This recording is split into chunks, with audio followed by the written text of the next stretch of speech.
గురువుగారు, వాస్తు దేవతలకి బలి అనేది ఉందా? ఎలాంటి బలి ఇవ్వాలి? ఒకటి స్వామి, దీంట్లో వాస్తు దేవతల్లో నేను ముఖ్యంగా చెప్పేదంటే నైరుతి గురించి చెప్తానండి. నిరుతి అనే రాక్షసుడి వాహనం శివం అండి. హ్మ్. శివం. నిరుతిని ఒక వాహనం ఏందంటే వాహనం శివం. ఇప్పుడు మీరు రామప్ప టెంపుల్ చెప్పాను గదా! హ్మ్. అక్కడ నిరుతికి రాక్షసుడి సింబల్ ఉంటుందండి. అక్కడ గొర్రె సింబల్ కనబడుతూ ఉంటుంది. ఆయనకి శివం అనేది వాహనం. అందుకే మన పూర్వకాలం నుంచి ఆచారం ఏంది? ఎవరైనా చనిపోయారనుకోండి, సో మేకనో, గొర్రెనో కోస్తాం.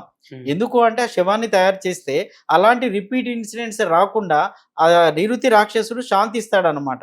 శాంతిస్తాడు. సో ఆయన కోసం అని చెప్పి బలి ఇవ్వడం అనమాట.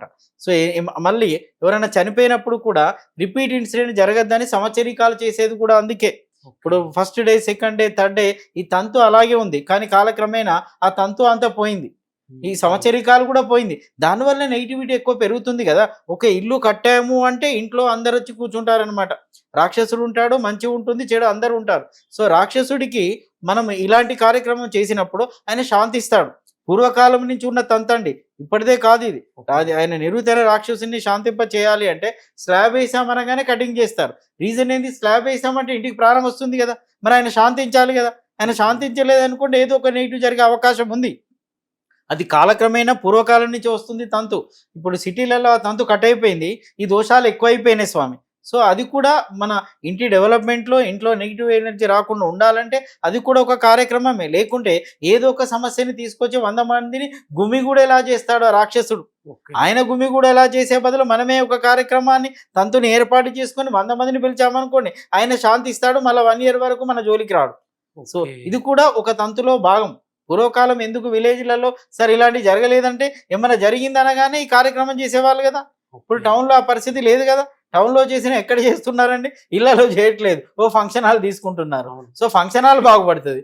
ఫంక్షన్ హాల్ డెవలప్‌మెంట్ ఉంటది. నీళ్ళు ఎక్కడ డెవలప్ అయితది? దీంట్లో ఏం చేయలేదు గదా! పూర్వకాలంలో ఎక్కడుండేది? ఇంటి ముందే చేసేవాళ్ళు. ఇంటి ముందే టెంట్ ఏసేవాళ్ళు. ఇంటి ముందే 100 మందిని పిలిచేవాళ్ళు. అక్కడే భోజనాలు పెట్టేవాళ్ళు. ఇప్పుడు కాలక్రమేణా ఏమైపోయిందండి? ఎక్కడ చేస్తున్నారు? ఆ ప్లేసులు బాగుపడతాయి. అక్కడ నెగెటివ్ ఎనర్జీ ఉండదు. అక్కడ ఈ నిరుతైన రాక్షసుడు శాంతిస్తాడు. మరి నీ పరిస్థితి ఏమైంది? ఓకే. నీ కథ ఏమైంది? ఇది పూర్వకాలం నుంచి వస్తున్న గొప్ప ఆచారం అండి.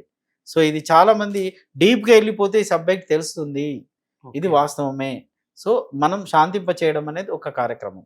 గురుదేవా, వాస్తులోనే ఒక నూతన ప్రయోగం అనొచ్చు మీరు చేసింది. పిరమిడ్ ప్రయోగం. చాలా మంది జీవితాల్లో ఆనందాన్ని నింపింది కదా! ఏంటసలు ఈ పిరమిడ్ ప్రయోగం? ఏం మీ లేదండి. అనుభవం? పిరమిడ్ అనేది కాస్మిక్ ఎనర్జీ తీసుకుంటుంది. టెంపుల్ పిరమిడే గదా! అవును. ఇప్పుడు నేనేం చెప్పాను? టెంపుల్‌లోకెళ్తే కాస్మిక్ ఎనర్జీ. పిరమిడ్ షేప్ ఇలా ఉంటుంది. కాస్మిక్ ఎనర్జీ ఫోర్స్‌గా లాక్కుంటుంది. ఓకే. బ్రహ్మస్థానం ఓపెన్ చేస్తే ఫ్రీగా వచ్చి ఎంటర్ అవుతుంది. హ్మ్. మనం ఓపెన్ చేయకపోతే పిరమిడ్ షేప్ లాంటి గోపురము కాస్మిక్ ఎనర్జీ తీసుకుంటుందండి. ఇంకా ఎత్తైన గుట్టల మీద ఉన్న గోపురానికి ఫుల్ కాస్మిక్ ఎనర్జీ ఉంటుంది. So okay. టెంపుల్‌కున్న ప్రాముఖ్యత అదే. కాస్మిక్ ఎనర్జీ తీసుకొని చుట్టూ సప్లై చేస్తుంది. అందుకే టెంపుల్ చుట్టూ తిరగాలనే కాన్సెప్ట్ ఏంది? అది కాస్మిక్ ఎనర్జీ తిరుగుతూ ఉంటే మన నెగెటివ్ ఆరా కట్టే పాజిటివ్ ఆరా డెవలప్ చేస్తుంది. ఓకే. అలాంటి పాసిబిలిటీస్ లేనప్పుడు ఏందంటే పిరమిడ్ వ్యవస్థ అనేది డెవలప్ అయింది. ఆ పిరమిడ్స్ ద్వారా కాస్మిక్ ఎనర్జీ ఇంట్లోకి బై ఫోర్స్‌తో లాక్కోవడమే. అది సైంటిఫిక్ రీజన్ అన్నమాట.